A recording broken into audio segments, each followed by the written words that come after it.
Yes, indeed. Absolutely. Welcome to Friday night here with Syncretism with Tony Z, yours truly, Kate of Gaia, and Santos Bonacci. Jordan tagged me in an email about 40 minutes ago. He was waiting until the last minute to see how he was feeling. He's been going through the flu. So hopefully he's tuned in, and we'll just flow all sorts of light, love, and energy at him. But just let people know that this Friday night is sacred ground for Santo and Jordan, and we'll be protected. Anyway, how are you guys doing? Well, thanks. Awesome. Quite a week, huh? Oh, yeah. Yeah. Tony, you there? Yeah, I'm here. Hi, okay. people. Howdy, Tony. Hi, mate. Yeah. Some serious stuff been hitting the fan these last couple of days, hasn't there? Especially Pope-wise. Oh, yeah. Well, yeah, you've been all over that, Tony. I know a lot of stuff that your information that you're getting out is getting serious coverage, readerships and, of course, listeners and what have you right now. But maybe you can expand on that before we get ripping in, because I think that's going to be a lot of the subject tonight as far as, what's going on in the world and the as above and so below nature of things and what have you. Yeah, absolutely. It's seriously hitting the fan out there, and some good stuff. Rome is trembling and are coming down by the looks of things. What do you reckon, Santo? Well, all I can do to answer that is evoke some imagery. The Pope wears a hat that looks very, very funny, but if you turn him around 90 degrees, you'll notice that it's the fish hat of Dagon.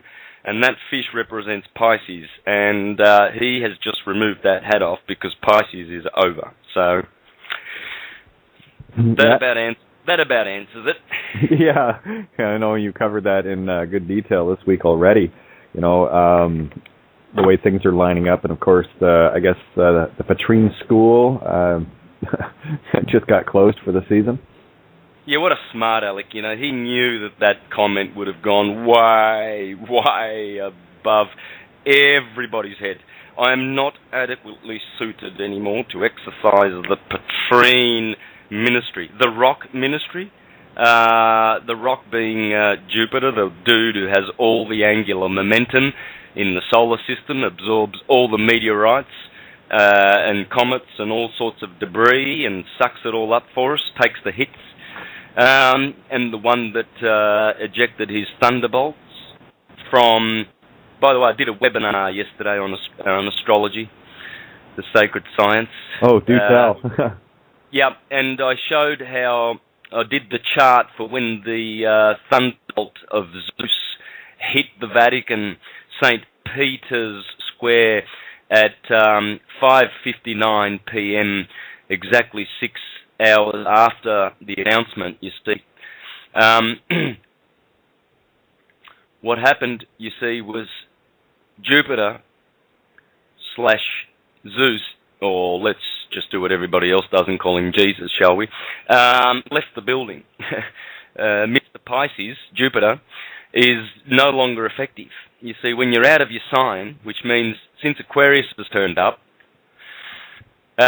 Jupiter's influence is severely diminished.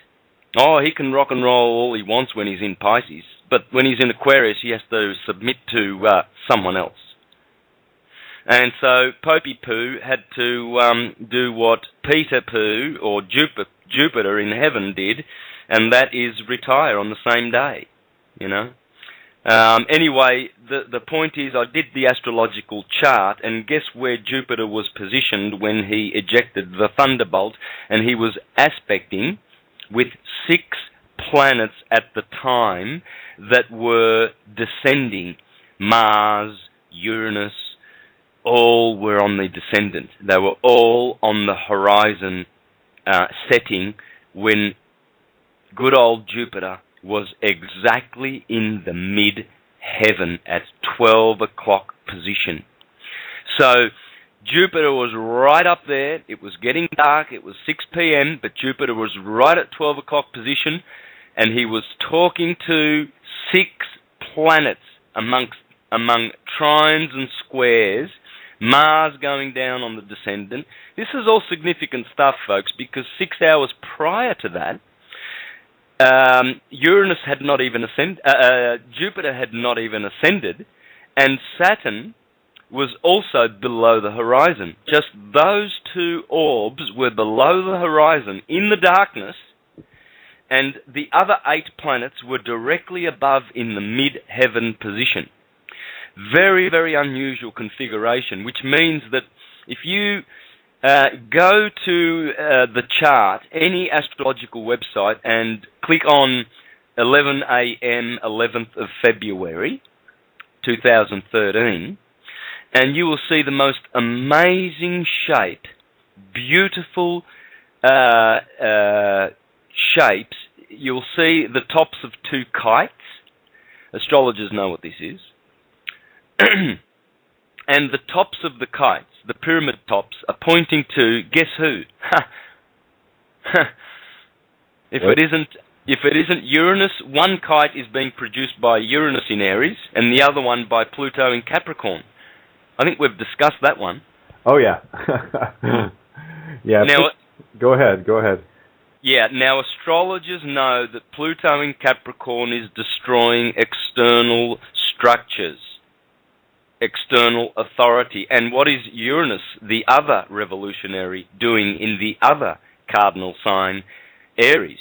Well, Aries is the cerebrospinal system, the head in the human being, the command center, the control center. All orders issue forth from the land of Aries, the sign of Gad in the Jewish system. So the rebel Uranus is up there. Individuality. No conformity with Uranus, guys. Uranus means heavens in Greek. Uranos. Yeah, when you go to Uranus, you go to heaven. So Uranus is in the heavens, the head, heaved up in the body, and he's directing the orders and revolutionizing and changing things. When Uranus was discovered in 1781, it was only a few short years that we had revolutions everywhere, folks. Because that's what Uranus does in the head, in Aries.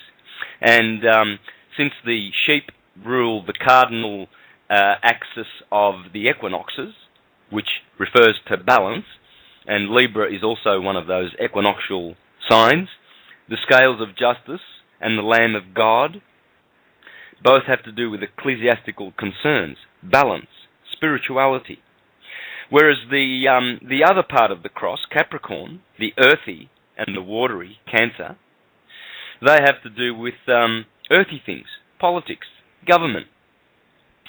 So we can see that this cardinal cross is really, really getting a workout. And what is going on is that the ecclesiastical and the governmental, which means, which covers the king and the priest, spoken of in Revelation, that we will all be kings and priests one day for 1,000 years, because a king is a sovereign, and a priest is one who knows his spiritual duties on this earth.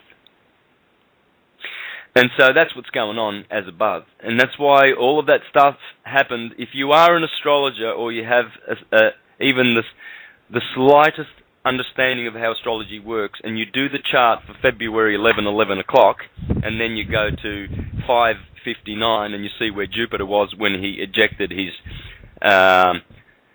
Zeus-style thunderbolt, you'll know exactly what's going on. You will not need any other signs from heaven. In fact, when Jesus was on the earth, in the literal mind of the literal churchgoers, he was confronted by people who wanted signs from heaven.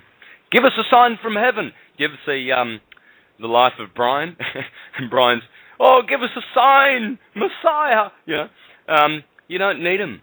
It's in astrology. In fact, that's what it's talking about. Heaven is astro, last time I checked. So astrology is science of give us a sign from heaven. Yep. God, you're talking to, when you're talking to the consensus world, which is, how I do my little mono, what do you call these, mono tribes? Monologue. Monologues, yeah. But anyway, it is frustrating sometimes, Kate. But look, we shall hold the torch of light up and hope that critical mass will happen, if it hasn't already, and our brothers will see this beautiful light. Oh, yeah. You know, it was a very profound statement. It was on, I'll have to dig it up on my Facebook that someone had posted. And it's so very true, you know, with regards to fear. And that is the only thing, that is the only thing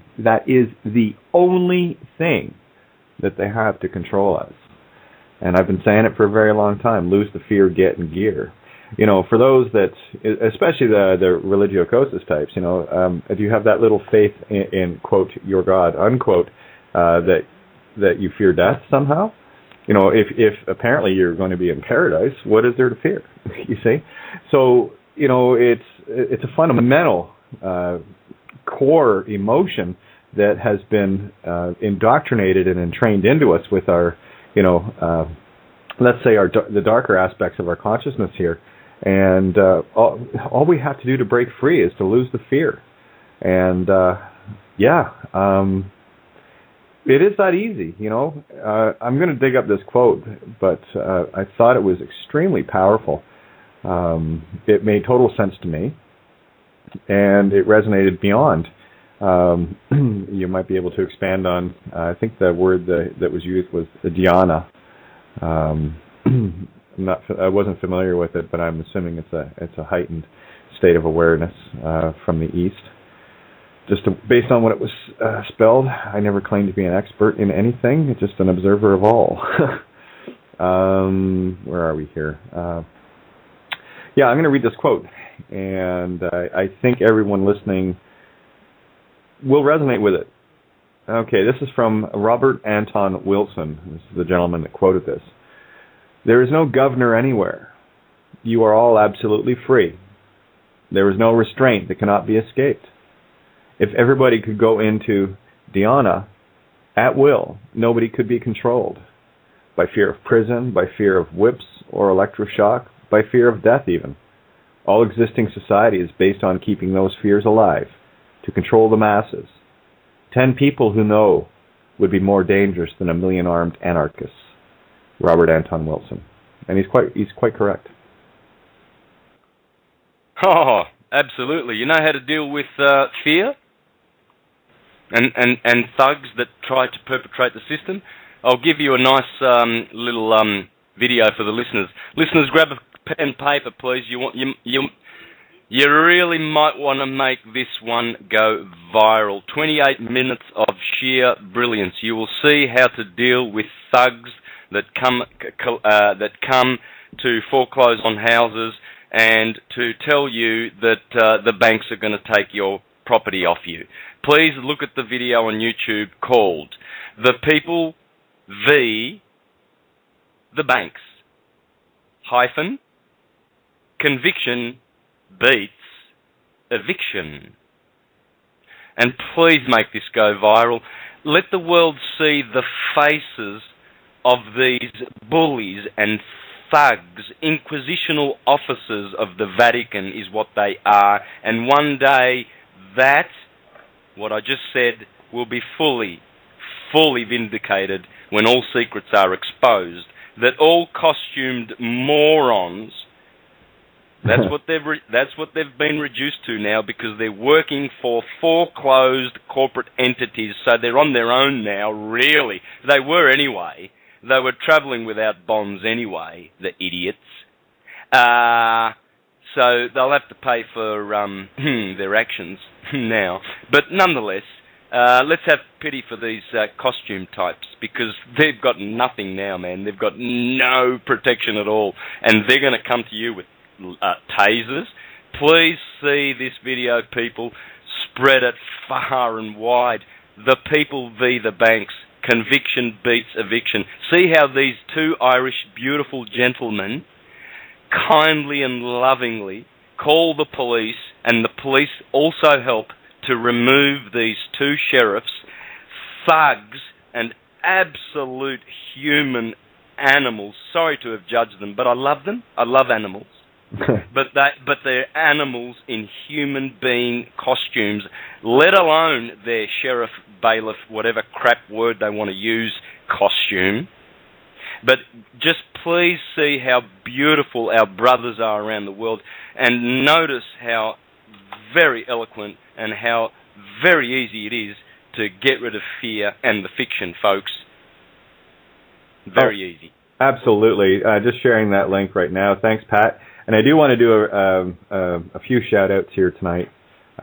We do have such a beautiful, beautiful group of people around us all the time. And I got to say, and Pat truly did their premiere show last night on Critical Mass Radio here, Leaving the Farm. And what a beautiful show it was. It was just nice to actually sit back and sit in on it. It was something to behold. And also wanted to do a shout out for Critical Mass Radio as well. Tony, you might want to throw in some extra details there. And of course, we've been getting literally mobbed on Synchronicity.com over the last couple of days. And I think Tony might have had a little something to do with that. But anyway, go ahead, Tony. Yeah, just cutting a long story short, as some of the listeners to the show might know, we've had quite a close working relationship with Kevin and Kate especially. And Kevin's been making some serious breakthroughs, like the biggest breakthroughs in 2,000 plus years. And all of this information we've obviously been party to. So we've been releasing the information, especially the last link that was just released about how the Roman Church had just admitted guilt of the Pope. Again, this is brand new, exclusive breaking stuff. And for the past couple of days, we've been releasing these articles, and they've been knocking everything off the charts. I mean, today alone, this is unheard of, but today we've had over 6,000 hits on Synchronicity. So the information that's in the site, and it's getting out there. Finally, people are beginning to catch on. Thank God. People are beginning to get it. And obviously, when they come to the site and they can actually see some of this information, then they've got access to all of the rest of it. So we've been totally busy getting this stuff out. And it's all good stuff, and it's breaking new ground. So we really are in the golden age, guys. Buckle up, because it's going to be one hell of a ride. It's awesome. And as for Critical Mass as well, there's an event coming up quite shortly. I'll go into it in a bit more detail later. But there's going to be an event in, I believe it's Liverpool. I need to call up the information, and I'll give a shout out later on about that event. So, yeah, things are happening all over the place, and it's pretty damn awesome. Yeah, lots of wonderful energy.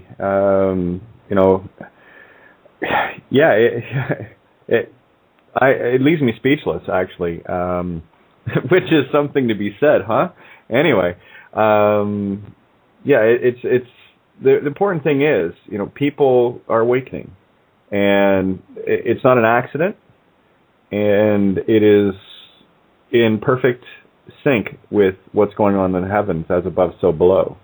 And this is all people need to do is to wake up to the realities of what we're dealing with. And I can't back you up enough, Santo, in terms of astrotheology being, the holy science, the true science of all sciences, in the most hermeticist of ways. It's like reading a roadmap, and you do it so well. I can't thank you enough.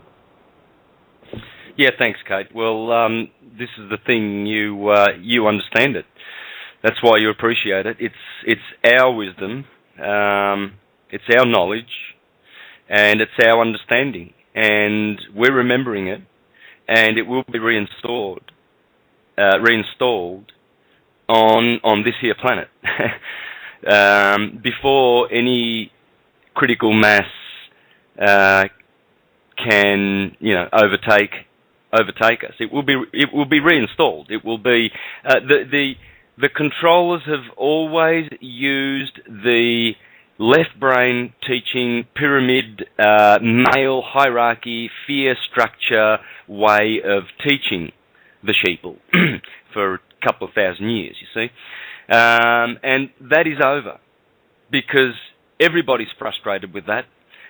It all ends up in dead-end roads. Everybody's dissatisfied with the world. Yeah, we congratulate ourselves with with our smartphones when we're doing all these clever things with our fingers. Oh, look what I just did. Oh, that just happened all around the world. I just pressed that button. Oh, we're so clever. But half of those people that are pressing those phones are on 7 different types of medication, going to church and indoctrinated by Rockefeller and Rothschild-funded Christian fundamental Ku Klux Klan money.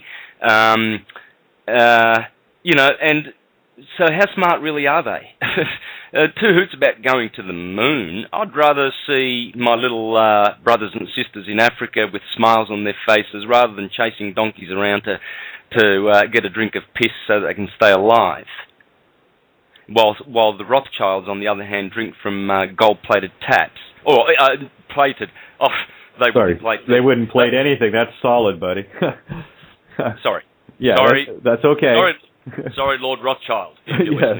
Yeah, we don't mean to offend you with cheaping you out with 22 karat plate, but it's so true, Santo. And that's the thing, when I wrote an essay, I started it earlier in the week and finished it yesterday for the webinar, and it was basically an overview of humanity as being one body. All of us individual, little meat sticks. Representing a single cell of the human organism called humanity. And I forgot where I was going to go with this, but anyway, the bottom line is if we have cancers within our consciousness, i.e. those dark parts of our consciousness that are running around harming other parts of the body, I'll go to the biblical literal reference of if thine eye offends thee, pluck it out.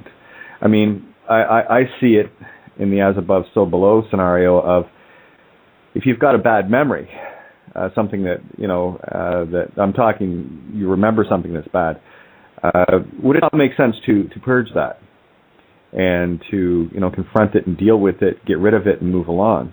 And that's effectively what I see happening in an as above, so below sense. And, when you've got parts of our organism that are starving other parts of our organism, the body of humanity is not really in a prime condition to survive. I finished it off with the idea of instead of trying to be a cell of one kind or another, i.e. taking on a uniform and becoming part of the kidney cult or the liver cult or whatever, it's actually become a stem cell and be that part of the body that you need to be at any given time. Like Bruce Lee said, be as water, and be able to mold yourself into the situation rather than have the situation control you. Because you look at every situation out there with regards to police forces and lawyers and judges and politicians and priests and what have you. They're all separate cults.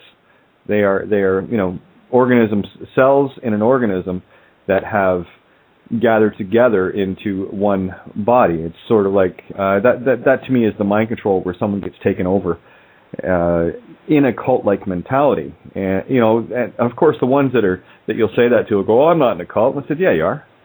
I said, "You put on the uniform, you're in the cult.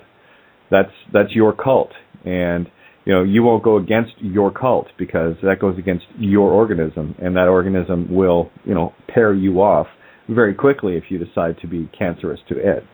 But the bottom line is we got to stop buying into the lie. I was also discussing in the essay and on the webinar last night about the Stanford prison experiment, which was done at Stanford University, 1971. Managed to get that back in my head, but anyway, 1971, where a group of students were divided into two groups, one playing guards and one group playing prisoners. And the abuse started getting excessive verbal and physical abuse the first day in. It was supposed to go for 2 weeks. They had to stop it after 6 days. And upon interviewing some of the students afterwards, the ones that played the guards, were completely shocked at their own behavior, that they were doing things that they would never normally do, and they were doing them without regret. In the one case, the one gentleman said that it was only after being out of it and looking back in retrospect did the guilt start to finally appear. So that gives you a really good example of what you're dealing with when you're dealing with any of these little cults out there, gathered around in their little robed groups or their little blue uniform groups for their I have a shiny badge club, and politicians and what have you. This is what you're dealing with. You're dealing with a cancerous part of our organism that has defied the rest of the organism. And really what we're dealing with here is a situation where we have to take back that control on a cellular one-by-one level in order to heal this organism. And that is, for me, that is upon which humanity lives or dies as a whole, because we all breathe. Start looking at what we have in common. We all breathe, we all feel, we all bleed, we all love, we all cry. We all hurt when we get physically hurt. We all get cuts and bruises, and we all have dreams. We all have hopes. Start looking at things that unite us instead of the silly things that divide us, that have been put there deliberately to divide us. Things like religion, things like these corporate bullshit laws, things like borders. I'm from here, you're from there.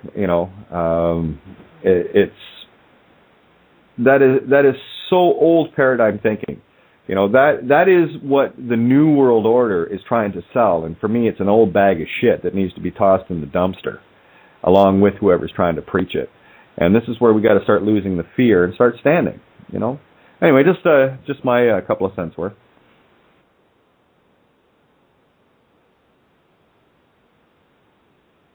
Yeah, very well said, Kate. Very well said. Lovely.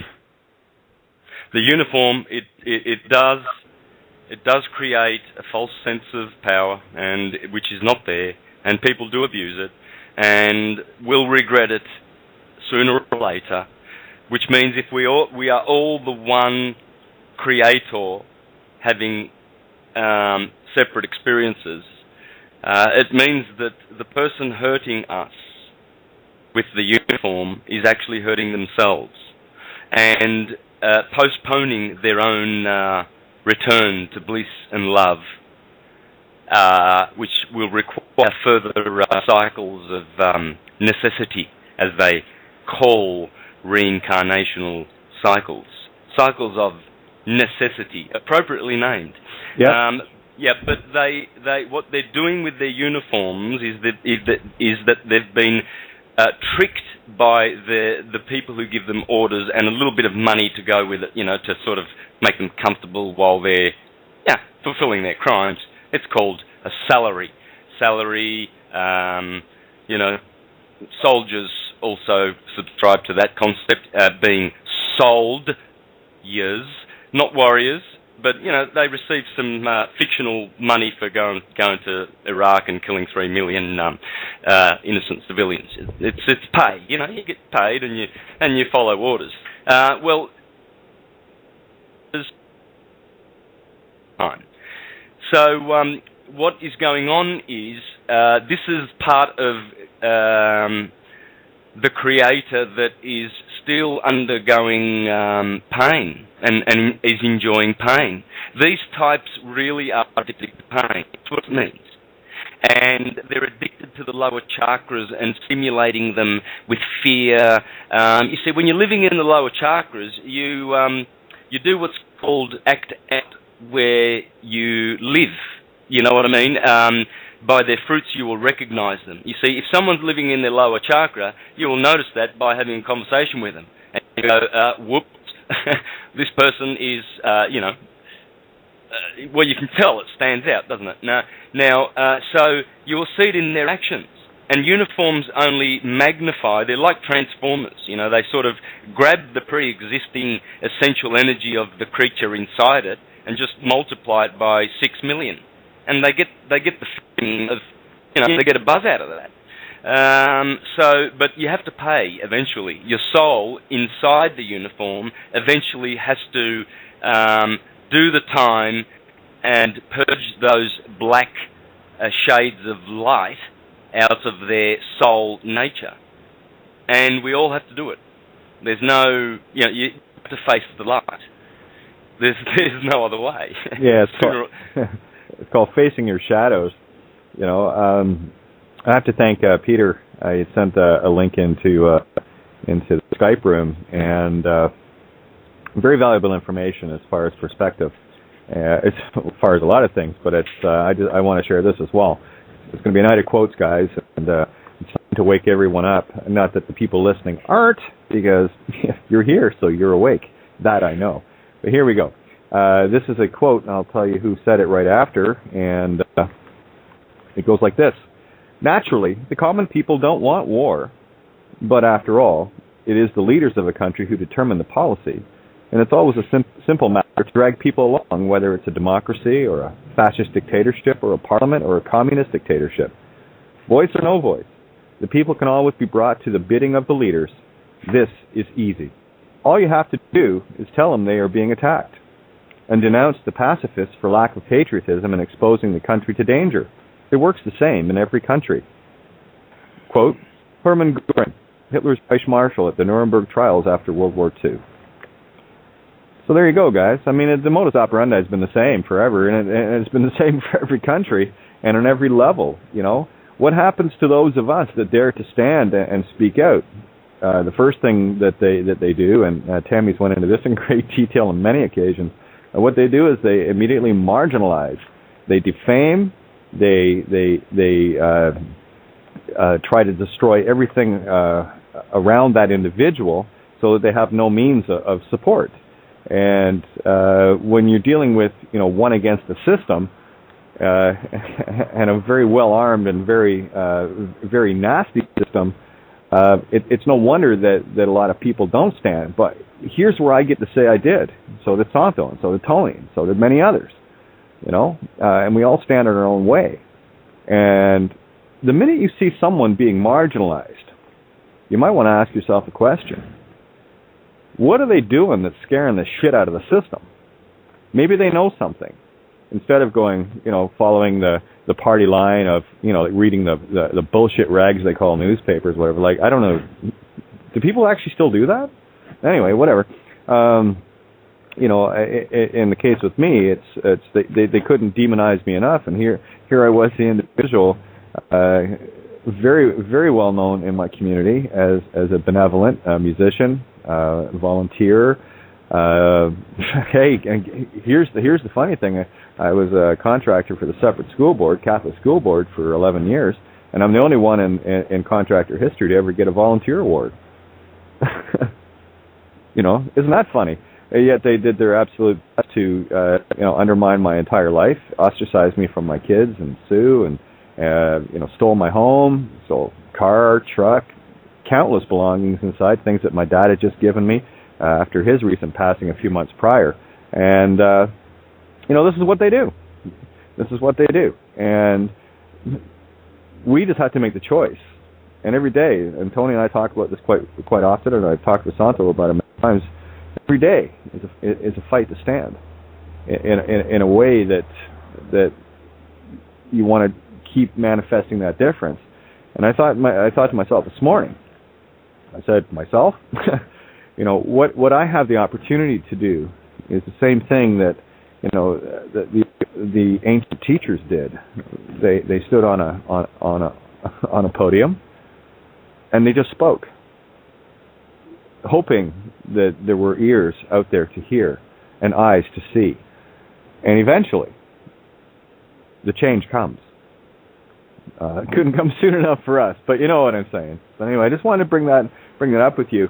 If you are deciding to, say, we need to go to war, you might as well be the one pulling the trigger, because any support of any violence against another human being, you're guilty by association, by omission or commission. Doesn't matter. So we just have to individually, as each individual cell of this body of humanity, have to decide whether or not we're going to do something about it. And, well, we did. We chose to. That's why we do this. Sorry about that. That's all right, Santo. No problem. So I just want to flow a little light and love over at Jordan because he was all gung-ho today, and then, like I said, I just got that email about 40 minutes before the show, and he just was not feeling up to it. And, you know, for Jordan to not come and sit in with you, that's saying something because so anyway, flow some light and love at Jordan that he's feeling a whole lot better. But the Fridays, again, are sacred for you and Jordan, of course, to have these little roundtable discussions. Kate, I thought of Thomas Jefferson when you were speaking back there when you quoted, when you did that quote. He said, and as I've said on this show, there's only two types of governments, right? One that serves you and one that you serve. Anyway, he said, when the people fear their government, there is tyranny. When the government fears the people, there is liberty. And peace. You know, it's again, you know, how they're trying to play this out. It's no wonder the U.S. government is so terrified of the people, because that is a giant that is awakening. And it wouldn't take much for as the quote in this goes. Actually, I'm going to scroll down because Jefferson is also quoted in this little article. Where was it? It was the last statement on this. As an aside, consider: isn't it true that the government's fundamental fear of the American people is based on America's capacity to shoot the treasonous whores in the cat house on the Potomac? Does it follow that if government can disarm the American people, Americans will become more fearful of their government? And if by consenting to disarmament we become more fearful, will our added fears render us more likely to be damned? It's a strange question, but I'm led to wonder we keep our weapons in this life in order to minimize the fears that might cost us salvation in the next. Isn't that interesting? Beautiful. Beautiful.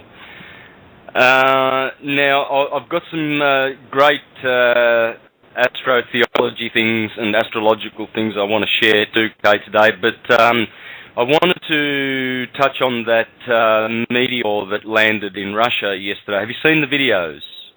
Oh, yeah, the one that we're saying was going to do bye-bye and actually hit? That one? Well, I'm not sure. Nah, different one, yeah. This one in Russia. Oh, well, look, I'll just grab I'll grab a link. You need to see it, and then I'll start speaking about it, okay? Oh, yeah. I saw it, and it was quite something. I've never seen a screen light up like that. Okay. You know, okay. So you've seen it. All right. Oh, yeah. Now, what I wanted to say was this. I was thinking about meteors and asteroids and meteorites and all of this stuff. It's all star stuff. It's all star stuff. That was a star. You know, we mechanical left brain, I'm talking the consensus way of approaching these objects or these things that light up and come into our atmosphere. But it's all stars, right? Someone's got their oh, that's me. Sorry, that was me. I thought I was muted. Sorry, Santa. Go ahead. Yeah. Well, what I wanted to do was, since I've watched the 3 parts of Primafields, I was going to suggest to the listeners, please, if you haven't seen Primafields yet, do so. David Lapointe has made a masterpiece. You will understand Walter Russell or natural science. You will understand how it is that this meteorite appears like this. When you see Primafields, you will see, especially in part 2 and 3, he explains more about the science of those two equal and opposite magnetic fields, which confine, in between them, they confine a little space which is both repelling and attracting at the same time. And he calls it a confinement dome. So you've got these two domes or toroidal fields. One is magnetic, one is electric. One is feminine, one is masculine. One is electric. One is positive, one is negative. One is north polarized, one is south polarized. He explains this in Prima Fields. Just as Walter Russell does, just as I do. It's all syncretism. It all flows perfectly well. And he goes on to say that particles or photons travel around those fields, and they are attracted to that compartment dome, which is actually just a inverted smaller domes or smaller fields. Now, and what happens is they are attracted to that nucleus, which both repels and attracts. And the energy is coming down into that, through the field, into the confinement dome. And this is where planets and suns are. They are the nucleuses of these fields. This is why we are able to see the rings of Saturn, because Saturn is the only planet in the solar system which has perfectly aligned rotational axis and magnetic axis. The two axes are perfectly aligned, whereas as we see on Earth, they are not. Whereas all the other planets do have rings, and those rings are not visible because they are not perfectly aligned. And he explains this in Prima Fields, Part 3. But so what our eye sees is the nucleus of very, very, very large bodies, which have larger bodies, which he explains in Part 3. In Part 1, you see the toroidal fields. You know, he makes one side blue and one side red, just like the South Korean flag, the Pepsi logo, the British flag, the American flag. The use of red and blue is prevalent, you see. He uses red for the masculine electric fire and blue for the male, for the feminine magnetic. And what happens is these equal and opposite forces are causing energy, just little satules or little pockets of energy we think are particles, we call particles, and drawing them towards this compartment dome. And they go through one ring called a flip ring, where they flip their polarity. And then they go through the choke ring, and what you are actually seeing is replicated in all the domes that you see around the world. The dome of the Vatican, the Pantheon in Rome, the dome of CERN when you go to Switzerland.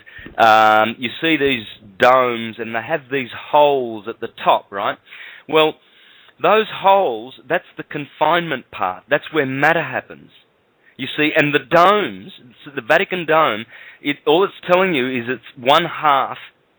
That is one half of the magnetic field. The other half is above the dome, invisible. And they are drawing energy into that hole in the middle of the top of the dome. And it is in the confinement part there, you see. And in the Cathedral of St. Paul in Malta, if you Google images of it, you can do that now, you will see angels around the ring, around that hole, and they're pointing to the hole. And they're all pointing up, and they're looking at this marvelous hole, as if to say, something special is happening here. And in Prima Fields, he explains that it is. In that part of the dome, that's the flip ring and the choke ring, where the... and if you know my sine wave of the zodiac, you'll know that I go from Aries to Virgo, 6 signs, and then the other half of the signs below the equator are Libra to Pisces. Well, The confinement dome is where Aries and Libra exist. That's where only Libra and Aries are. They are the fulcrums. They are the equinoxes. March the 21st and September the 21st. These fulcrums of balance, perfect balance. That's where the choke zone is. And that's the fulcrum that Walter Russell speaks about. And Walter Russell says there are two equal and opposite fields. One is positive electricity, the other one is negative electricity, which we mistakenly call magnetism, because magnetism is the mother of this force. It is the power of this force that drives this force of positive and negative electricity. Now, so I just wanted to add that, folks, because this is what I'm trying to say. Asteroids and meteors are being pulled in, and they're being pulled towards the confinement dome which surrounds planets. It's like an atmosphere. And they are being pulled through and charging. They've been sucked in to charge and recharge our atmosphere, our solar system, the heliosphere, the magnetosphere, etc. Because there are many confinement zones from these fields, these two equal and opposite magnetic bodies and fields, which as I said, in Prima Fields 1, they show the small toroidal fields, but then in Prima Fields 3, he introduces you to the very, very much larger replicas attached to those two original small toroidal fields. And it goes on and on and on, I think. It's incredible. He also explains there, so these, and the sun is being bombarded as it goes through the photon belt through the dragon's breath, called the photon belt in Aquarius. It's being bombarded with these asteroids. So it's being recharged, it's being supercharged, and so the reason I've encouraged folks to go and watch this is you will really get an insight to meteorites and all of these scary things. It's neither good or evil. It's just these things. This is nature. You will understand nature once you see Prima Fields. It will expand your consciousness and help to explain these things. I just want to add one more thing. He also explains why it is. Now, for those of you that are familiar with the album cover of Pink Floyd, Dark Side of the Moon, they had the pyramid, the light prism, and they had the 7 refracted colours go through the prism, and then they refract at an angle, and all at the violet end of the spectrum refracts at a acuter angle than the red end of the spectrum. When you see Prima Fields 3, you will understand why that is. I won't say much more. Suffice to say that the photons of the violet end of the spectrum are much, much smaller, very, very higher frequency. Therefore, their toroidal fields will reflect much on much more of an angle when their fields have just sort of gone past a body or through a prism, okay? Whereas the red photons are much larger, the actual nucleus of this field is much larger and slower vibrating, therefore its angle of refraction is less. Look, a lot of these wonderful mysteries are explained so simply and elegantly as Walter Russell did, say, 40, 50, 60 years ago, but he didn't have the graphics that David Lapointe has in Primifields. Oh yeah, quite something. I've gotten through part 2 mostly. Again, it's just research and what have you. So I haven't had a chance to get on to 3 yet. But yes, absolutely, critical information. He does a great overview of part 1 in the part 2 as well. Not to say that you shouldn't watch part 1. I would certainly suggest to anyone going to watch them, you can't jump to the end of the book in this one. Okay, go 1, 2, 3 in order. And you're right, the graphics and the layouts that Dave Lapointe did are nothing short of astounding. So if you really want to, like you were saying, Son, if you want to get a good overview of how this universe 3D reality really works, there it is. So, Tony, did you see any of the Primifields? I saw part 1, but when I saw part 1, 2 and 3 hadn't come out, so I must apologise. I haven't seen 2 or 3, but I'm so jumping up and down. I can't wait to go and see them now. As soon as I get a chance, i.e., as soon as possible, I'm going to be going and checking those out, because the information in part 1 was just astounding. All of a sudden, all puts it into a position where it actually cross-references what we already have learned, which is not what the mainstream told us, but actually it makes perfect sense when you add all of the other parts of the pieces of the puzzle together. And Santos and I have talked at length about this, about plasma physics and additional pieces of the puzzle. So yeah, I can't wait to see part 2 and part 3, but I haven't actually got around to it yet. So sorry, I'm ashamed of myself, but there you go. Oh, hey, listen, you can't be ashamed of yourself, because a lot of people don't understand. We're doing shows 7 nights a week, and for me, I've got a webinar on Thursday on top of that, and I've got with Tony and I've got another show on Wednesday mornings or earlier afternoons, early evening rather, in the UK. So for here's the thing, a lot of people think, well, you get on the air and talk for a couple hours. Yeah, but you better know what the hell you're talking about. So there's a shit pile of research going into every day that we're here, keeping an eye on what's going on, staying with the pulse, and trying to keep up to speed with everybody, so that we can bring these shows to you and actually not sound like we're repeating ourselves, which is a daunting task. So, Tony, no harm, no foul, but because I know you've been pushing real hard with getting this Pope information out as well. Absolutely. I mean, the stuff I got out tonight was literally breaking news. It was like minutes old.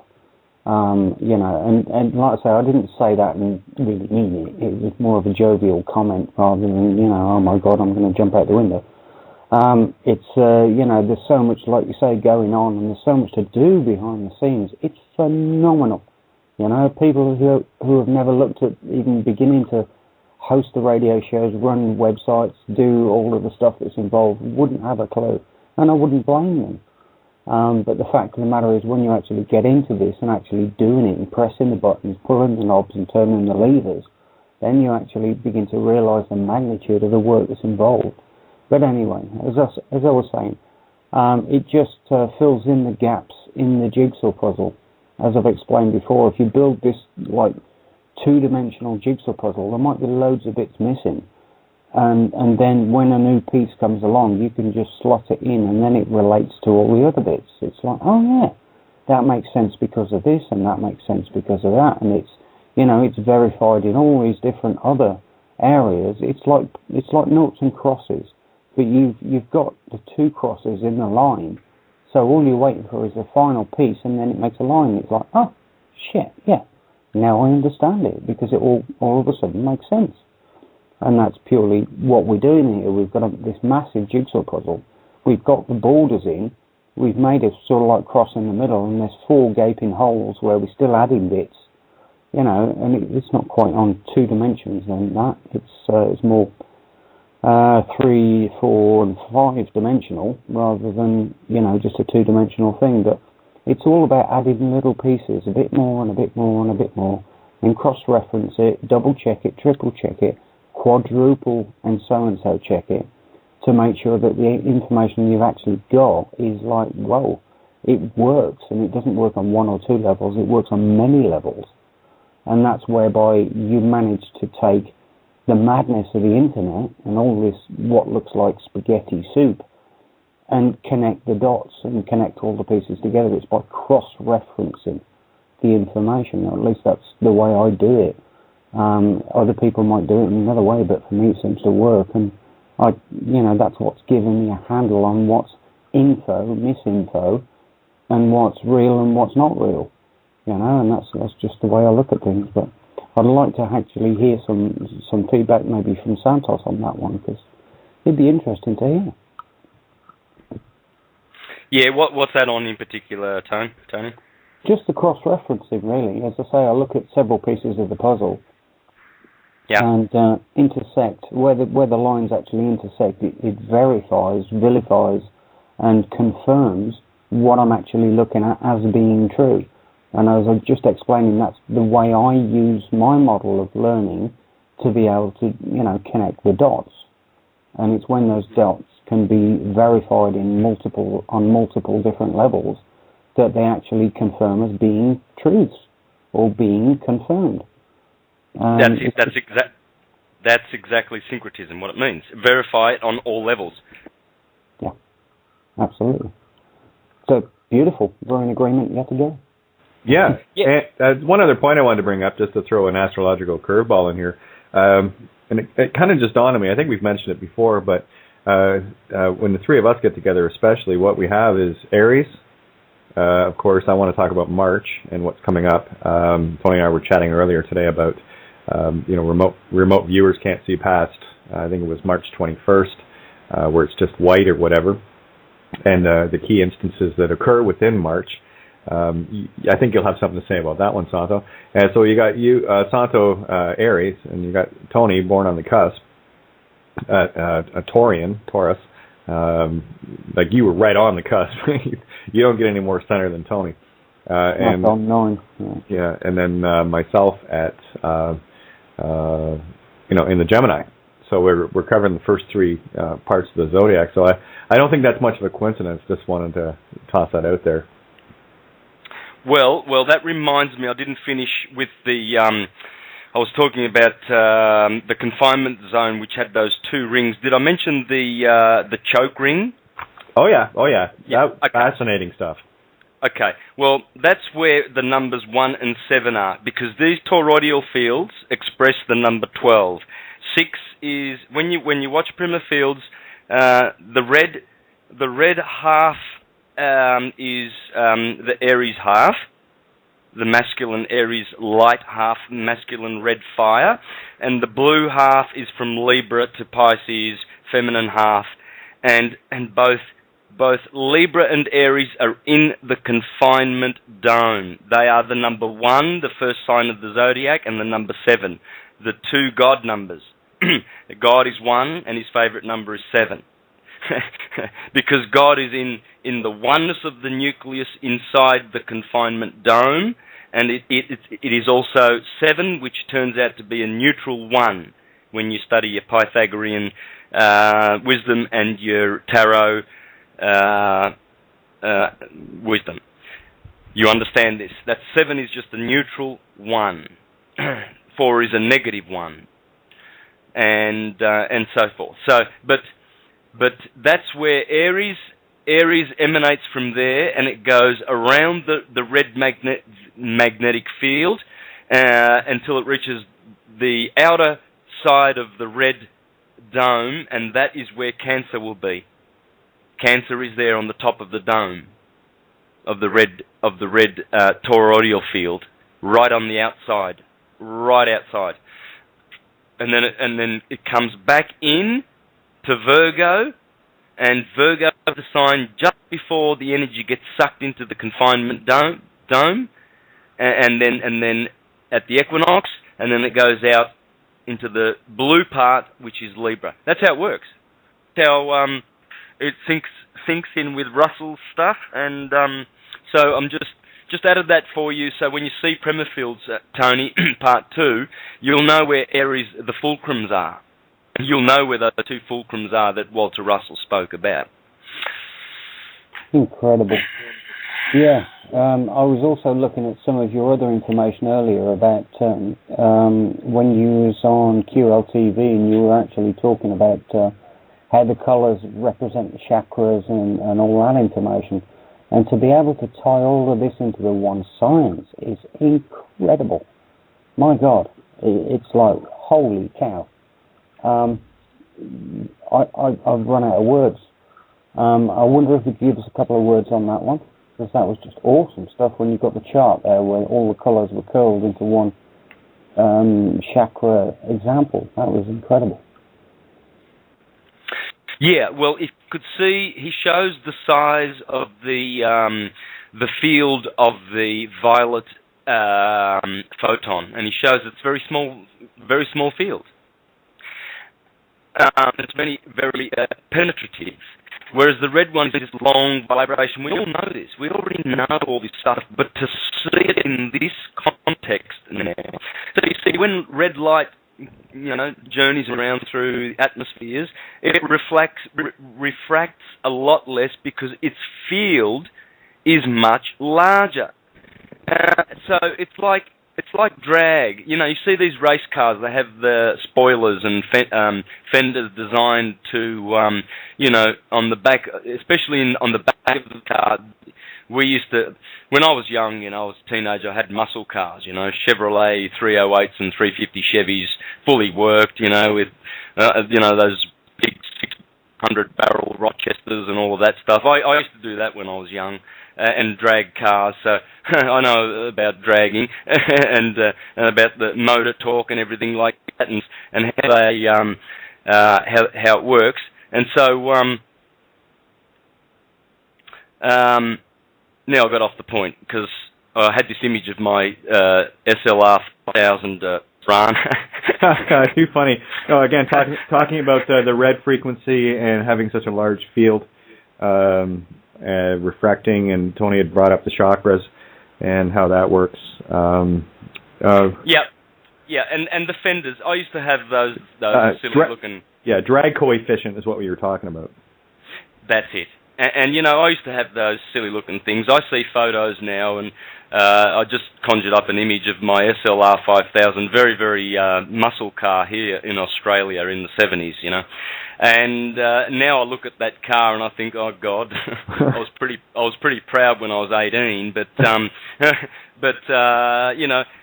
but those things there, they look good to young men, in muscle cars, but those are very scientific and they help keep the back of the car down so you can do more sporty stuff in terms of, fishtails and handling around curves and for speed and whatnot. So this is how the photons get around. They've got these spoilers, and some of them have got really big spoilers, right? So when they go near another object, that object affects or causes drag on that field.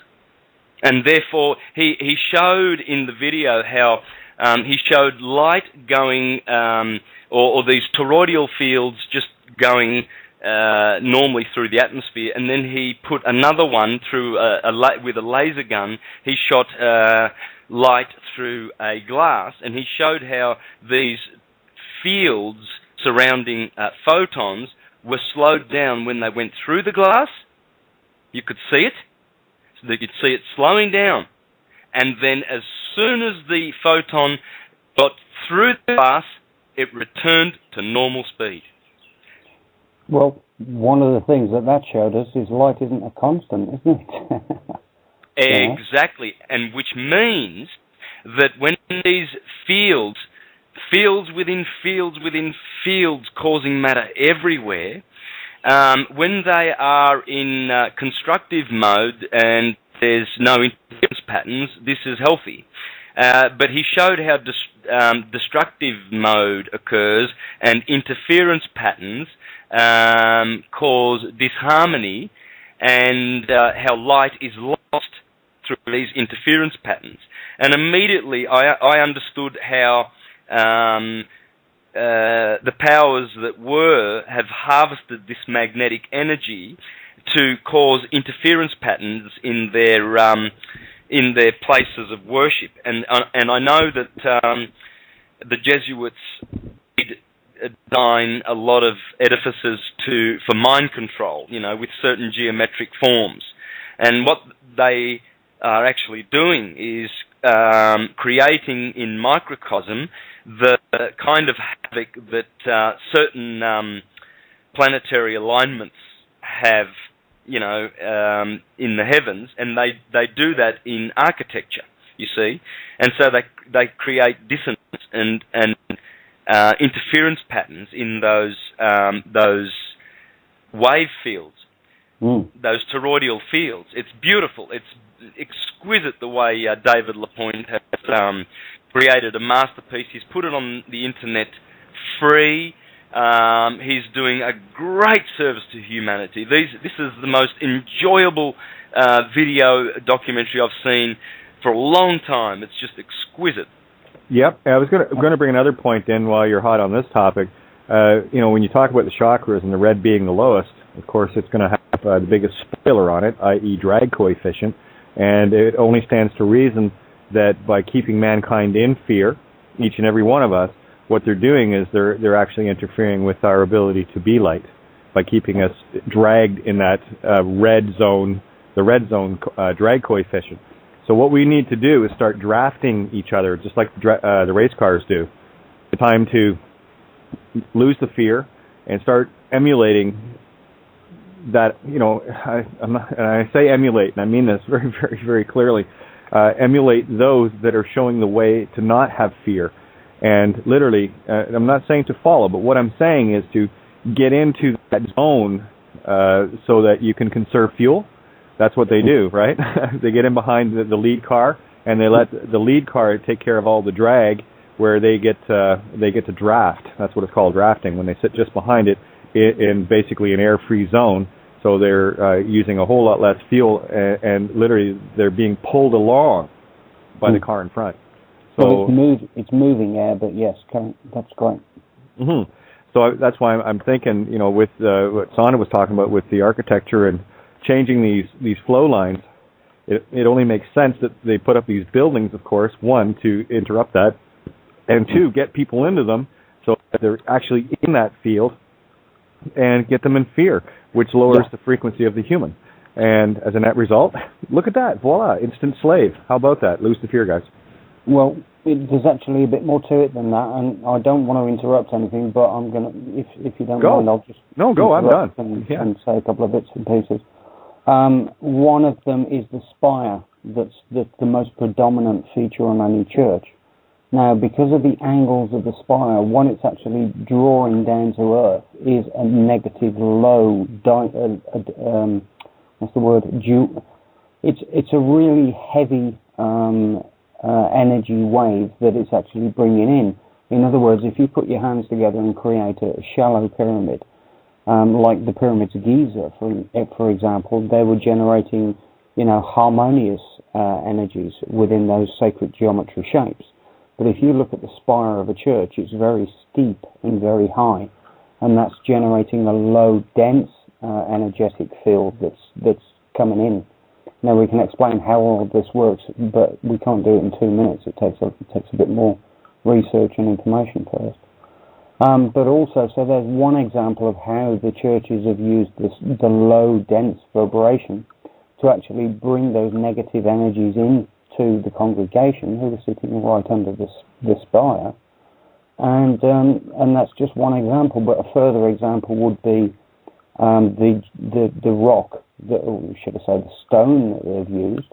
That's actually generating negative energies as well. Negative ions, to be precise, but that's sort of another area. Plus, you've got the sacred geometry of arches and various other things that are all resonating within those constructions. So there's lots of different aspects, let alone the fact that they're on ley lines, etc., where the negative energy has been actually tweaked to get the ultimate energy out of it, I suppose, or the negative energies out of it. But there are just a couple of different aspects of, the churches, the geometry, the materials, the shapes, and how they generate negative fields. Yeah, absolutely. Everything pulls together. Santo, I like your take on the red chakra zone and what Tony brought up as well. Yeah, well, the slower the vibration, the red, the bigger the field, the higher the frequency of the violet end, the ultraviolet. So this end of the spectrum is higher vibrating. Now, one end has to do with spirit, and the other end has to do with matter. Okay, but it's all just two different polarities of the same consciousness, really. And we see fields. You will appreciate how duality is really just that nucleus of the two fields, the balance point where Aries and Libra is. And this is why I said before earlier, I said that the lamb and the scales, that cardinal axis of the equinox is ecclesiastical and religious, okay? Now, I don't know whether I read from Ptolemy. Let's do this. Okay, Ptolemy is, we all know, it's 2nd century astrologer, and everybody likes to bag him who thinks that Copernicus debunked him when Copernicus quote unquote discovered that the planets are on a revolve around the sun. So we changed our Ptolemaic opinions of the Earth being the centre of everything, you see. And so Copernicus rocks up, and these types, Galileo, and so Ptolemy's debunked all of a sudden, and all of the ancient astrologers, and now we've got it right, and now we're so modern and so clever, we've got telescopes, so we can see all this, blah, blah, blah.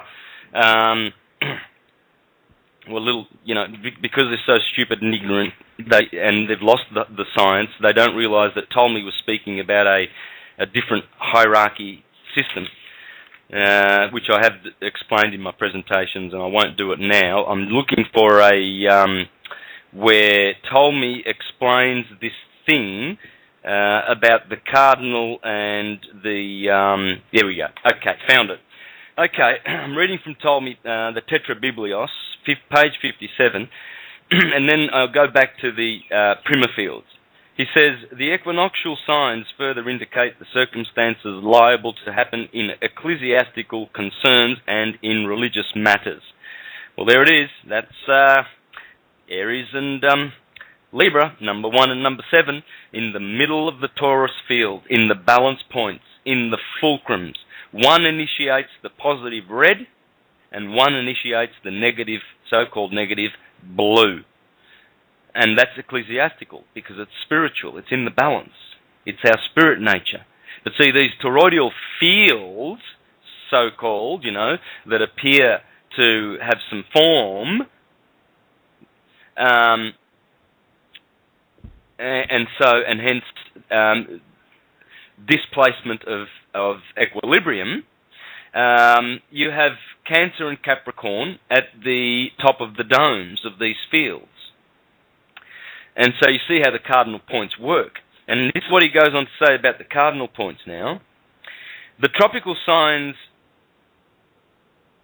give warning, tropical meaning Cancer and Capricorn, give warning of changes in the atmosphere in political affairs.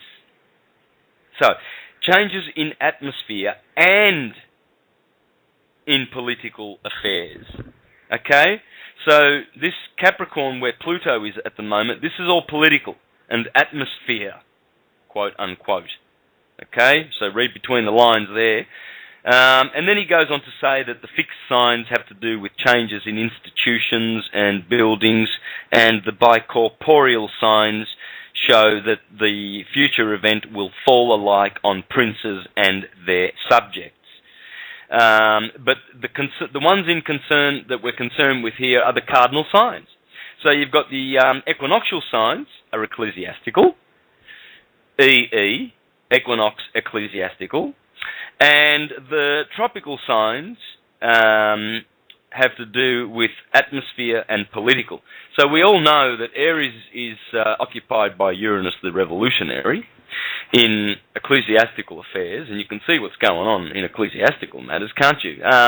More light is being spread through these agencies of truth than what the ecclesiastical types are prepared to dispense with. So people going to churches are like sitting there warming seats going, when are we going to learn something actually? Are we ever going to really learn anything in this church place? Or do we just get to hear about Jesus is going to save us and Jesus had 12 apostles and all of this literal crap that is really just stories, great stories, by the way, but made in an anthropomorphic sense for children.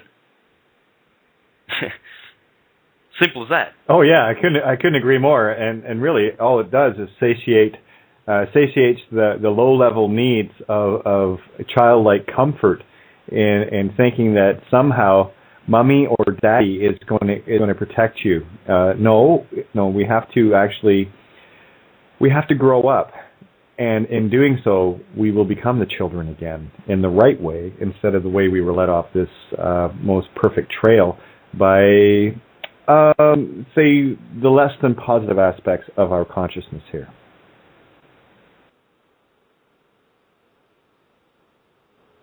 Yeah, another way to actually look at this is maybe looking at it from a different perspective. That everybody, the majority of people that have been brought up with mainstream have been brought up as children, and it's only when you decide to actually look into all of this stuff yourself when you realise how badly you've been misled, and then you can look at it from a different perspective. Then, how can I put it? You have to relearn everything you thought you knew, because what you thought you knew was wrong, and therefore when you've gone back and done that work, then you can be as children again with the correct information. Yeah, so I'm completely in agreement. I suppose it's just different words, but yeah, all cool. Yeah, and Uranus being in Aries, we know from the microcosmic atom Cadmon that's the head, the cerebrum. So all of those people going to churches that were like me 10 years ago, bored out of their freaking minds, sitting there for 2 hours. You know, I was a Jehovah's Witness, and we'd do the Watchtower for an hour. That public talk by some boring elder that travelled from some boring country congregation, and you got to listen to an hour of brothers and sisters, Jehovah is good, and the devil, well, he's bad. You know, like Ned Flanders, you know, pretty much. And you got to listen to that repeated 476 times, because we the sheeple need reminding of Jesus' kind, loving reminders, but you don't learn anything. So people are leaving the churches in their droves because the pastors have actually forgotten about the asters. You see, their holy books, as much as they naysay like idiots and donkeys, are actually astrology, which I have proven. All the numbers in the Bible, every single one of them are pure astrology. In fact, the two archetypes, the most famous archetypes of the churches, are the tree of life and the tree of knowledge in the Garden of Eden. The tree of life is the longitudinal lines on the earth, and in the sky those are called right ascension. Because that's life, you see. Globular organisms, which the whole universe is made of, are actually spinning, and so they're living, and so the axes that they spin on are called the tree of life, because that's how you get to live. You got to move and spin. Everything spins. Toroidal spins. And the tree of knowledge is the other axis, the east-westerly axis. And why would that be the tree of knowledge of, sometimes called good and evil? You may as well call it light and dark, hot and cold, and every other dualism you've ever known of, because it's telling you the story of two. The tree of life is one. You only have one life. You are. Everything is. So it's one. That's what God is. We, the people, one. But the other tree, the other axis gives you two things. And how does it do that? Well, it's funny how when you look at the latitudinal lines, and in the skies that's called declination, if you study the latitudes, you might notice that summer and winter are caused by the latitudinal axis and motion going on in our solar system. That's what is otherwise known as good and evil. Good and evil. Yeah. So there you have it. I mean, here they are. Oh, there was a tree in the Garden of Eden, brothers, and it was called the tree of life. And then they go on and they talk about this other tree, and then they've got all these very, very literalistic explanations for what these trees are, you know. But because they've, as Jesus said, woe to you, bunch of freaking idiots, scribes, Pharisees, lawyers, Sadducees, whatever you want to call yourselves. You've thrown away the keys of knowledge, and you're not going in, neither are the morons that go to your churches that love the abuse that you give them. Or, sorry, their children. Oh, exactly. A comment in the room from Ragdoll, and as soon as you started talking about everything has spin, and being the tree of life. And isn't it interesting that when we talk about creating lies, how is the media going to spin this? So in a literal sense, what you're saying is how is the media going to spin this, or how is the media going to breathe life into this by getting others to agree with it? So very very pertinent point there that people need to be aware of. And really, what it boils down to is just finally getting that ability to say, no, I'm not going to buy your bullshit anymore. I made a comment to a friend this morning with regards to, people can consider you paranoid. Says, no, you're just being mindful of all perspectives. It's like when we talked about the asteroid earlier. There's a gentleman I get videos from periodically called Gumanthon, and he puts together some pretty neat little, and they're not very long, neat little videos, but he put one up today that outlined something that I thought was a rather neat perspective with regards to this DA 14 2012 or whatever the hell that asteroid that was supposed to bypass us, and what he brought to the table was it didn't bypass us, and what they did was let it enter the atmosphere just to see what would happen. Because, really, I went to one of the stream sites, I forget, SOOH, one of the telescopes, and I got to tell you, if that's the best NASA can do in terms of tracking an object with a telescope, it was like watching a really bad version of the old 1980s asteroids game. This little white blip coming across the screen. I'm thinking, if you can see it that well, you're supposed to be able to see it with binoculars, let alone a telescope. And they're trying to say that the best they can do is this, maybe 100 pixel white dot moving across a screen from NASA. Are you kidding me? Anyway, but he made a very interesting point in that they let this meteorite actually land to see what would happen, and we're talking over 1,000 injuries, guys. 270 buildings that were damaged, a factory basically destroyed. That's not a small rock that is a couple of meters across. It takes a bit more than that, especially given that it exploded high in the atmosphere. And there were 3 different cities that were reporting damage as well. That's not a small piece of rock. That is a considerable mass of asteroid. So, I mean, for me, I don't know. I'm going to look at it both sides of it, and based on the fireball I saw and the smoke trails that came in, that was not a 1 or 2 meter across stone. That was a very, very large hunk of cosmic real estate coming through our atmosphere. Just my point. Yeah, I just want to elaborate on that for a second as well. If we look at John Leonard Wolfson's images that this guy has taken some some images from his back garden, basically. He's had loads of hassle from the military authorities and all sorts of things, black helicopters, you name it. And we're looking at craft outside in his videos that are absolutely huge. And these things are as big as cities, if not much, much bigger. John Leonard Wolfson is his name, so, anybody can find it. And these are actually the things that brought down those towers, etc. If you look at, the capabilities of deatomization, etc.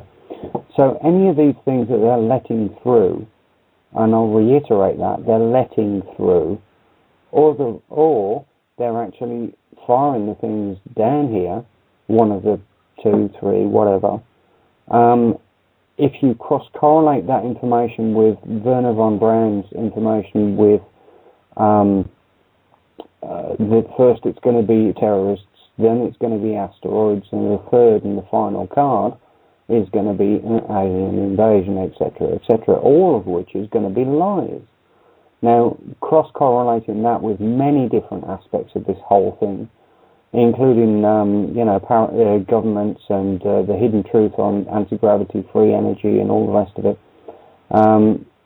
This is another ruse. If they allowed that thing to come through, and I'm absolutely on the ball with Kate on that, I completely agree. It was allowed to come in, because when you see the state of the technology and the information, the level of the advanced stuff that they've got, as oh crikey, what's his name?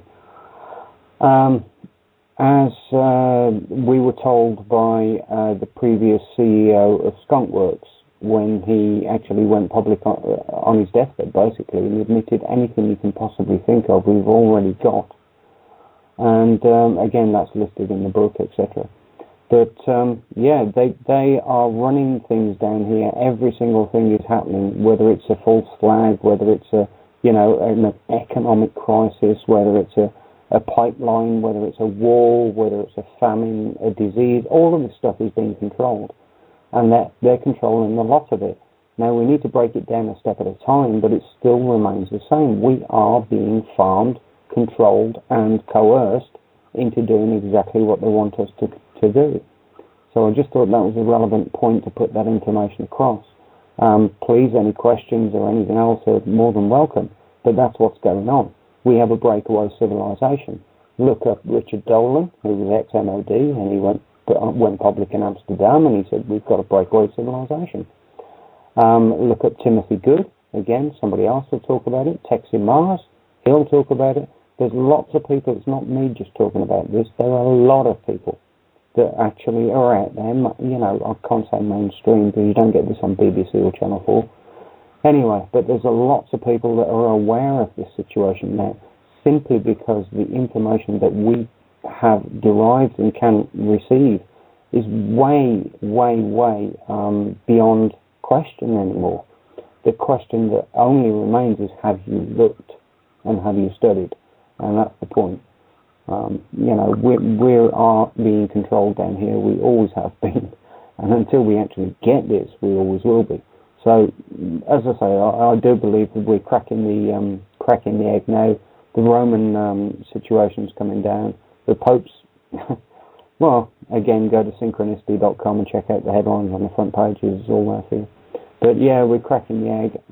It's time for this information to get out, and it's got to be quick as well. That's the point. The sooner the better. But having said that, that's my interjection. Yeah, I just wanted to throw one other thing in. I mentioned already, and I'll keep mentioning it. The magnitude of what's going on with Rome is, you got to remember that the entire legal system is built on it. Rome comes down, it all comes down. Legal, money, all of it. And that's what we need to have happen. We need to get rid of these fake paradigm illusions that have us, competing with each other instead of working with each other. It doesn't make sense. They talk about competition is good for business. No. No, sorry.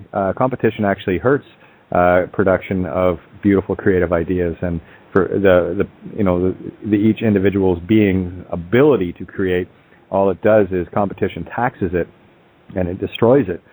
What we need to do is, if you have two people working on the same idea, competing with each other to get there first, it will take twice as long as both of them getting together and saying, "Let's do this. Let's get this done," with the intent of helping each other, and of course, at the end of the day, helping mankind. Wouldn't it be a lot easier if we just simply had a replicator, if we needed, food or whatever?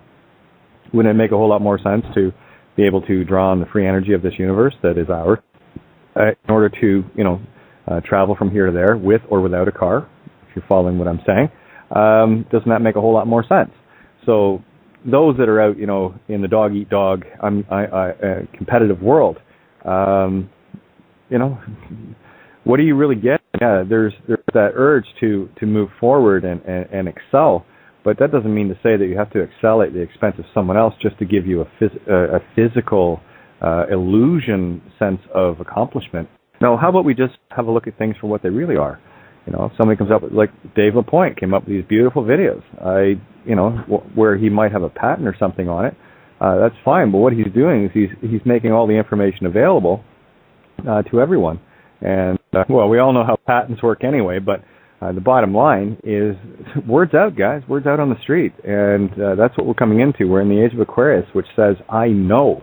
We're done with the believing bullshit, at least for 26,000 years? Anyway. Yeah, it's pretty damn close. Yeah.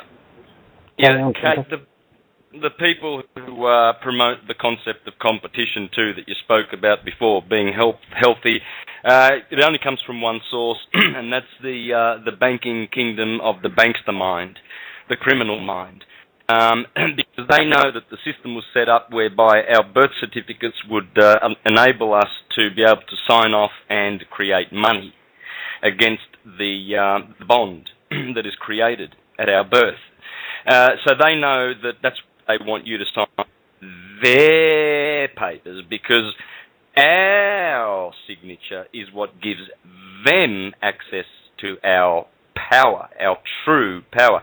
So we just want to turn around and say, hey, we've all got one of them their birth certificates, and why don't we just take away the power to create money to the Federal Reserve, which is actually illegal anyway, and defunct, and their kingdom is over, blah, blah, blah.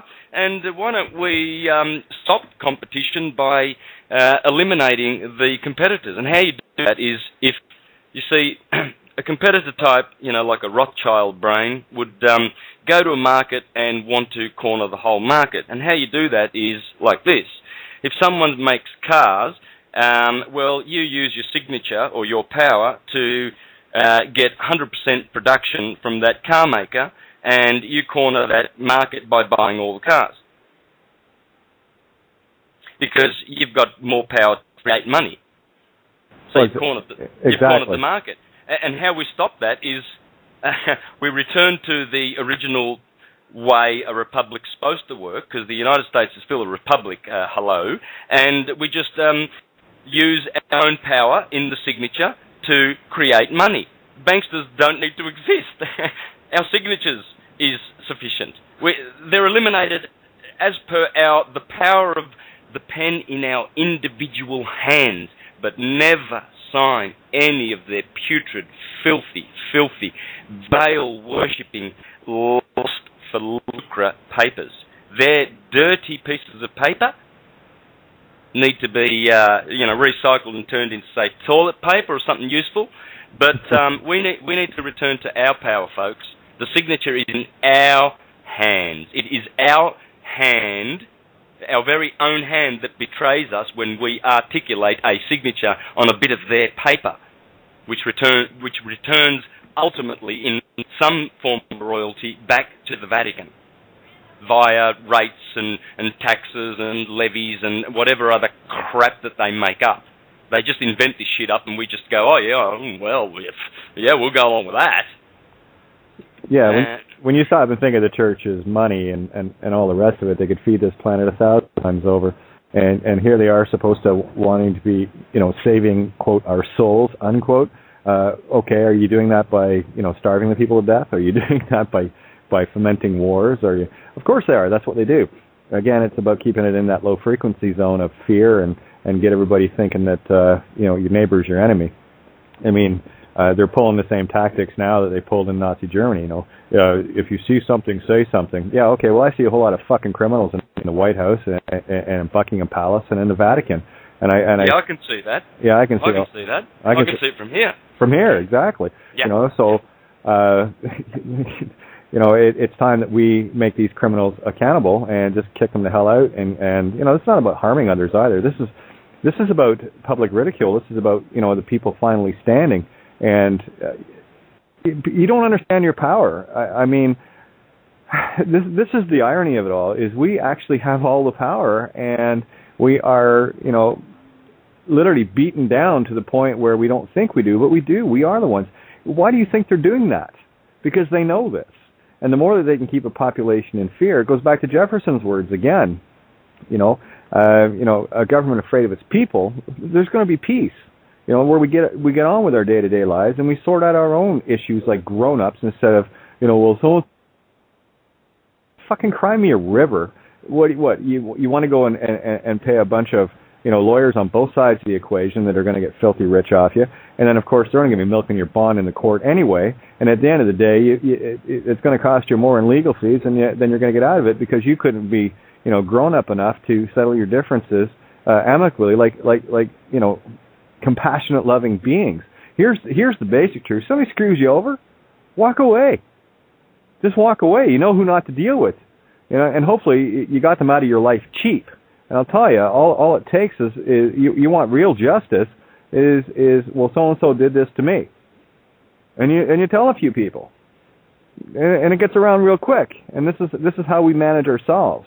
We take care of our own business. We don't need someone else walking in there trying to play Papa like the fucking Pope. Oh, please cry me a river.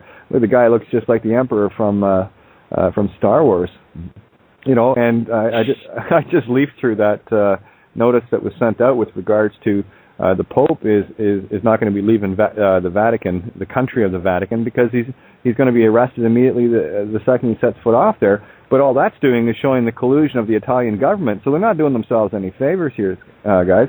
And the truth of the matter is, once the word gets out that the Pope is hiding out because of crimes against humanity, that's going to get down to the parishioners eventually, and they're going to start asking, really, what did he do? And it's just an awakening upon awakening. The tsunami has hit. It is now pushing forward. Let's just give it a little help. Call it for what it is. Yeah. What did he do? What did the Pope do? Well, I think he allowed a few million powerful Catholic people free liberty to, play with little boys, and you can get away with it because we'll look after you, don't worry. I think you might be guilty of that. Catholic people, are anyone Catholic people listening? Hello? I don't think so. I don't think they'll be tuning in to us, Santo. I'll be perfectly frank on that one. They will be soon, though. They will be soon. People just... here's something that you can do to be proactive, Catholic or otherwise. What you need to do is find your local diocese. Love the words. Parish? Are you shitting me? Yeah, they're telling you, come to the parish. Parish. Anyway, what you need to do is just, grab some emails and just start firing this around, not just, the priests and what have you. Start firing it off to the community groups that are involved with these churches and, start planting some seeds. Let's go for a major harvest here, a major truth harvest. And when the Jehovah's Witnesses knock, just say, go and have a look at Santos Bonacci's Syncretism and see the true theology. It's astrology, and find out what your birth sign is and all the aspects in your chart. Find out how you can heal yourself, how you can, find, what your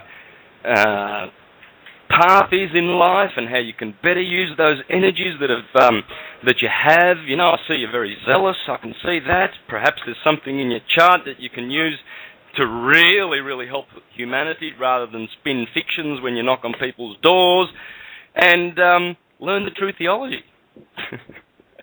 Yeah, it is that simple. And by the way, just remind them that if you want to see Jehovah, if you really want to see Jehovah, pop by tonight, as long as it's a clear night, and I'll show you Jehovah in the stars.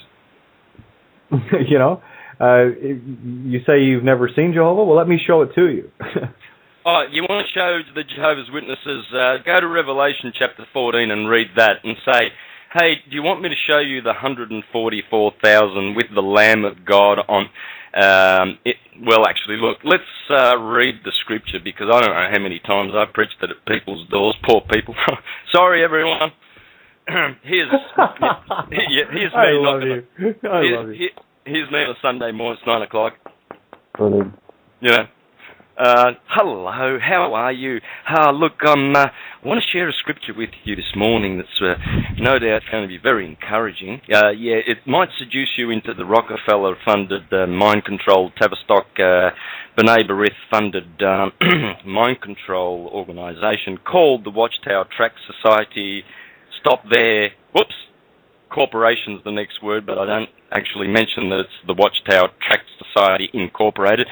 Kind of stop at society, because it sounds nasty when you tell people that you're working, knocking on people's doors, waking them up at 8:30 in the morning to talk about Jehovah, but you're incorporated. Sort of doesn't gel. But anyway, Revelation 14, and I saw and look the Lamb standing upon Mount Zion, and with him 144,000, having his name, make a note of that, and the name of his Father written on their foreheads. All right, well, let's have a look at astrology, shall we? So you do a circle, and you put 12 30-degree pies in the circle.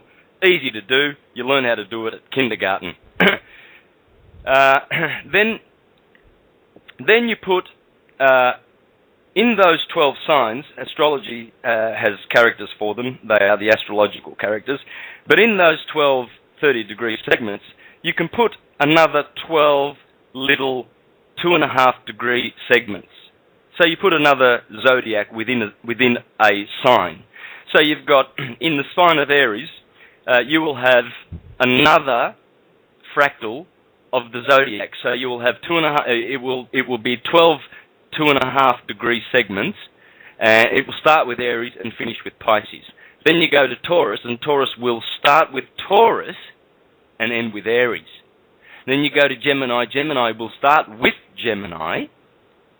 And these are called dards, spelt D-W-A-A-D. Dards. They are 2.5. Note 2.5, because the moon spends 2.5 days in a sign. But you might want to note that 12 times 12 is 144. Having the name of the Lamb, that's Aries. You see, each one of these signs you will see Aries.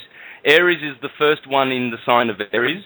Aries is the second dard in the sign of Taurus. Aries is the third dard in the sign of Gemini. Aries is the fourth dard in the sign of Cancer, etc., etc., etc. And so the Lamb, these 144,000, there's 144 moons basically in terms of transits of signs.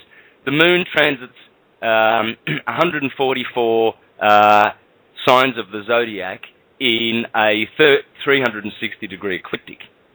And the throne they stand on is the throne that the Lamb stands on. You see, Aries is the start of everything. Aries rules the zodiac.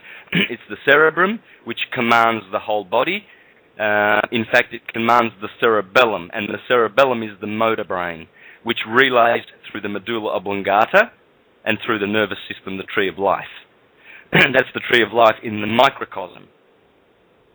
Now, so Aries, this is the Lamb of God, the Saviour, because, of course, all the Ceres, the cerebrum, Ceres, the cereals, come from, the manna from heaven come from Ceres, from the holy Claustrum, the Santa Claus, the Saint Claustrum in the cerebrum. And so that's why it's the Saviour. Aries, the Lamb. So these 144, they are standing on the throne of God. It gets really good, doesn't it? I'm having a lot of fun with this, man. I mean, the Bible is such a beautiful astrological book. The secrets therein are just... I'll tell you what, I'll save some good stories for next week too. Remind me next week, we'll do the last chapter in the Gospel of John where Peter brings in a haul of fish and they count the number of the fish and it turns out to be 153. Just punch 153 in Google, the number of the fish, and just open your mind as to why that number was chosen when Jesus was resurrected and ready to depart into the heavens. And they counted the fish, like those fish wanted to be famous. Oh, count me. Oh, I'm here. I want to be in the gospel. I'm the 153rd fish. If you can't get me in the gospel, at least get me into a Monty Python product. A fish called Wanda. Unbelievable. Yeah. Or I'm referring to the life. I know. You know. I totally. It pulls back into the whole Monty Python thing. And I got to tell you, the best representation I've ever seen of religion was done in the life of Brian, and it totally brought to the big screen the concept of, well, we're a revolutionary group and let's have a meeting, and then all of a sudden shit hits the fan, and then they're sitting around going, okay, well, we have to have an emergency meeting to decide when we're going to have an emergency meeting to deal with this. So it's always about never getting anything done and running in circles. But you're right, and also to go back on the 153, Bill Donahue brought the perspective of it as well in terms of numerology. How this all works together is beautiful. But 153 brings the number 9, which is, of course, consciousness. And, when you start really seeing how everything intertwines with everything, the world, as crazy as it is, it actually starts to make a little bit more sense. And what we're doing right now is we are in the fledgling realms of all this information finally coming back into the consciousness, flowing back like a mighty river. The waters of truth, go figure. This is your Nile Delta, your mind. So it's time to flood it, and let's get on with the game. Sandra, you're an absolute hoot tonight. You've got to say Jesus at least 2 more times before the end of the show. We've got another 8 minutes or so, but we need to hear that at least, and a couple of yes. Okay. Well, do you want to know some facts about Jesus and his holy book, the Bible? You want to learn some facts about Jesus? Yeah. Well, here's some facts. The circumference of the sun is exactly 2,592,000 miles. The Egyptians knew it because the precessional cycle is 1/100th of it, and so this is why their pyramids, in particular the Grand Pyramid that Charles Piazzi Smith, the Scottish astronomer of the 1800s, who was a great influence on Charles Taze Russell, the founder of the Jehovah's Witnesses. He wrote a book, which I have, right to my right of me, The Great Pyramid, okay? Now, he believed that God made the Great Pyramid, right? And God did, in another dimension, God. But these guys are very linear thinking types, but nonetheless, he discovered that, along with Russell, and I can prove that Russell knew about precession. He knew about 25,920 year cycle that the Egyptians mastered because they knew the circumference of the sun, and they knew that if you add 2 zeros to the end of the precessional figure, you get the circumference of the sun. Now, don't go to Wikipedia and see what the consensus guys tell you that it's 27 million miles, because they do. And it's going to take a lot of explaining to look, probably I suggest read the book Key to the Bible and Heaven by Ludwig B. Larson. Ludwig B. Larson. And he has an explanation there. So, but they knew this. We still know it, even though we think it's 27 million miles. Rest assured, it's the precessional figures, and we can't escape those figures. 144 are in those figures. What is 144 if not a fraction of 360 degrees and the circle? And if it's not a precessional number, 60. Why do we have 60 minutes and 60 seconds and 24 hours? The Babylonians and the Egyptians handed this wisdom to us, and we have never questioned it. We have never ever questioned this, and we've never gone into the anthropology of this and the antiquity of this. And the antiquity is explained in our holy writings. We, poo-poo some of them when we call them myths. But they're not myths. None of them are. They're all science based on this. And they all explain that they all have knowledge of the solar science. The dimensions of the sun. In fact, if the radius of the sun is then 432. Well, that's the hertz that we have in music. And that Pythagoras knew about that. We have evidence that Pythagoras knew about the radius of the sun, because everyone tuned their A to 432 hertz. Now it's 440 due to Hitler's boy. So, but it.